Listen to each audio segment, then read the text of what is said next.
Welcome to my channel with me, Nicole Angelica Panza from Lovme, where I assist you in releasing inner blockages, finding self-love, consciously shaping your life with yoga, kinesiology, Reiki, and crystal healing. Today I will be sharing with you with little Ollie on my lap, as I hope he sleeps through the whole recording. Today I'm going to be touching on the subject that I posted on Tuesday on my Instagram and other social media accounts, which was about forgiveness. Forgiveness is the final form of love. And I find it so beautiful how this topic of forgiveness has come up for me to share with you at this time of the year, because we are obviously in the second last month of 2024.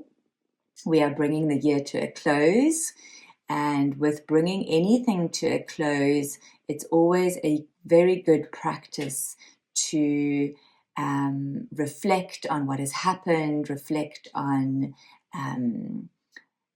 how you felt throughout the year, reflect on things that might not have gone the way you wanted them, reflect on things that went better than what you ever could have expected, but more so to really find a way of bringing closure to the situation, to the year, in order for you to really be able to start the new year with a fresh start, with a clean slate.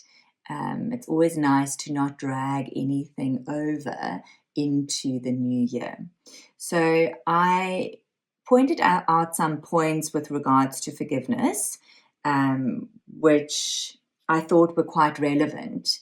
So the first one was, people can only meet you where they are at themselves. So this is often when you find yourself in friendships and friendships as well as relationships, with any relationship, whether it's a relationship with your parent, with your sibling, with your partner, with your children, with a business partner, with a friend. Relationships have the opportunity to grow. So both of you have the opportunity to grow within the relationship. But often one person is a little bit more emotionally mature, a little bit more on a higher frequency than the other. And I'm not saying that in a bad way. It's not good, it's not bad, it's just the way it is.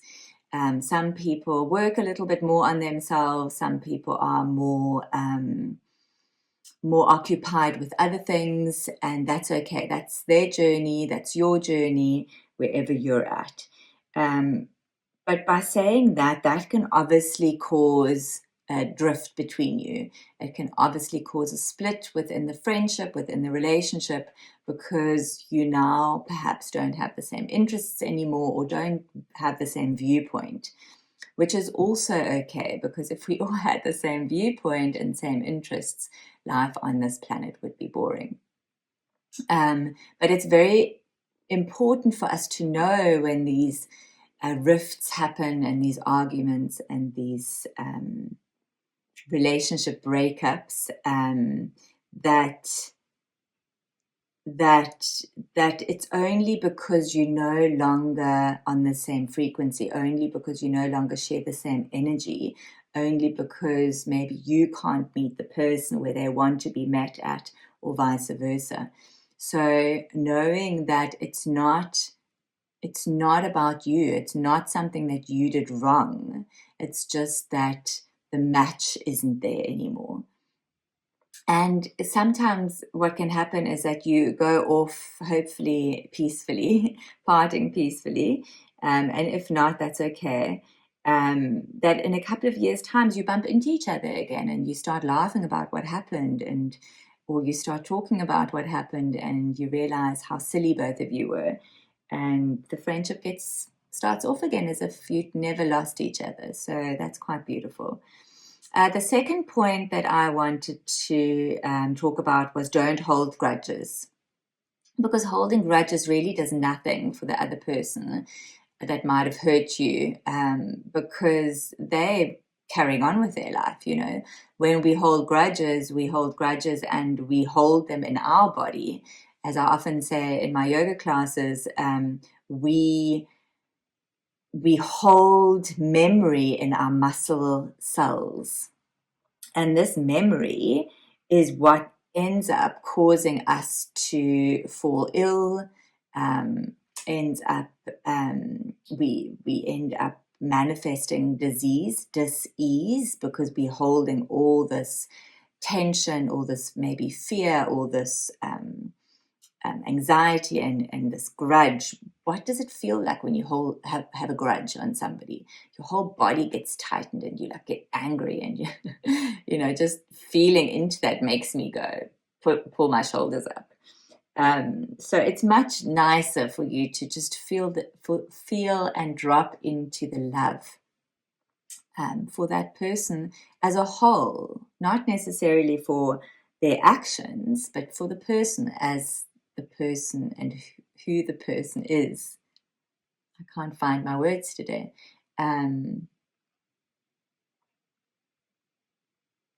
Anyway, so holding a grudge really is only a negative aspect and a negative action for you, and an unhealthy one. So really try and soften into that grudge, really try and open up into your heart space to allow yourself to see the person for who they are. That's what I was trying to say. There we go.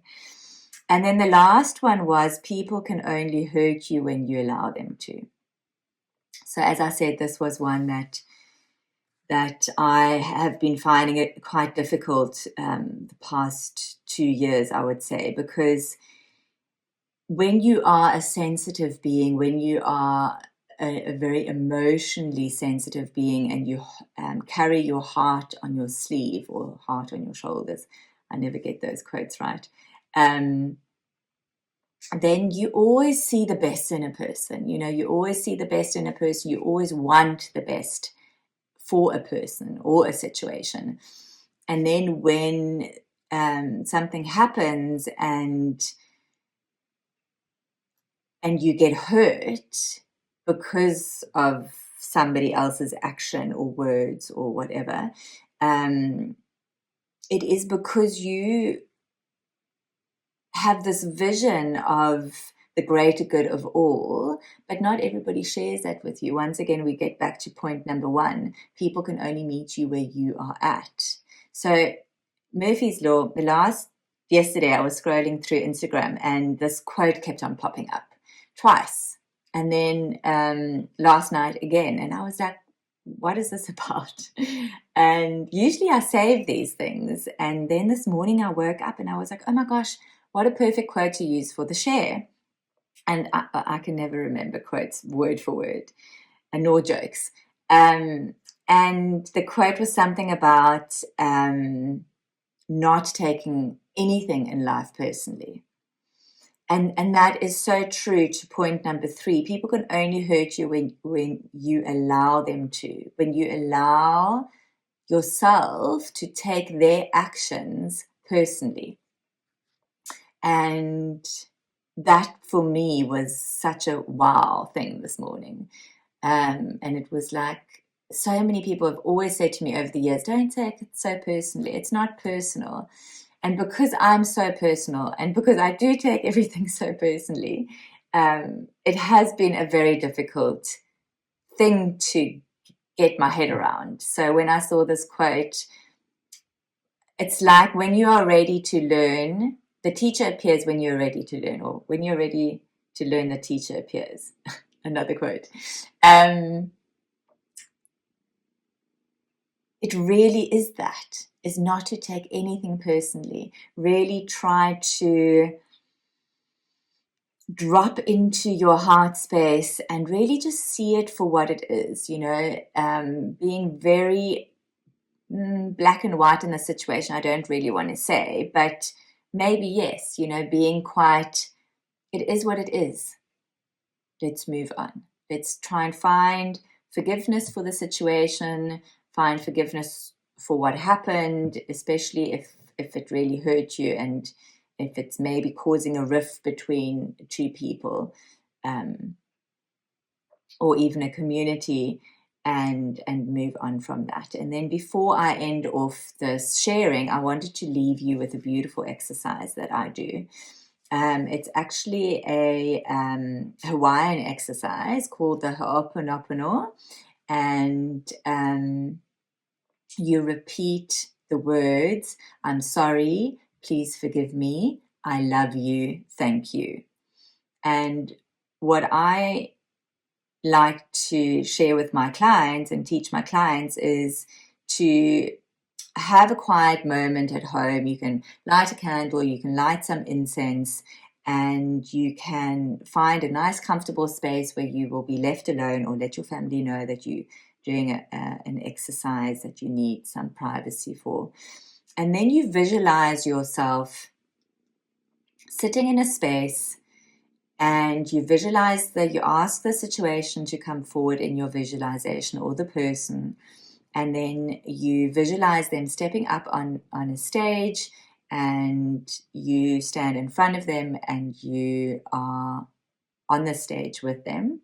So both of you are on the same level, and you can be seated and looking at each other, and you just look the person in the eyes and you say, I'm sorry, please forgive me, I love you, thank you. And you hold that space for yourself.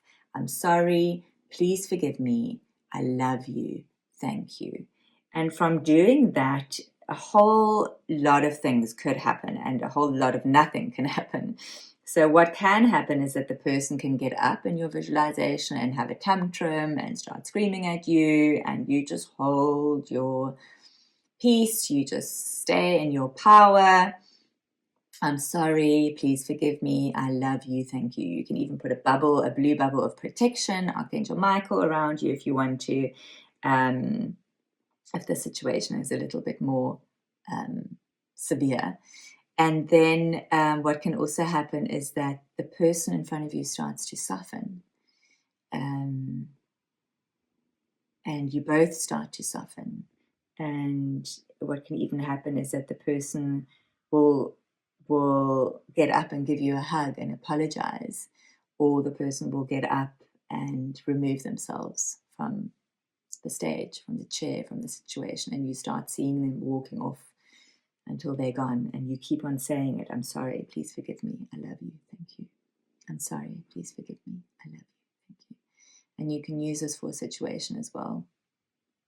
So this is my invitation to you for the last 2 months of this year, is to find some peace and quiet, to forgive situations that happened this year, forgive people that might have hurt you, intentionally or unintentionally, it doesn't matter, and allow yourself to move out of any holding grudges, holding any hatred or anger. Allow yourself to really move into the new year 2025 with a peaceful heart, a peaceful mind, and a peaceful soul, and a peaceful body.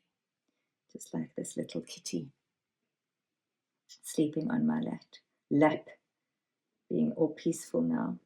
Okay.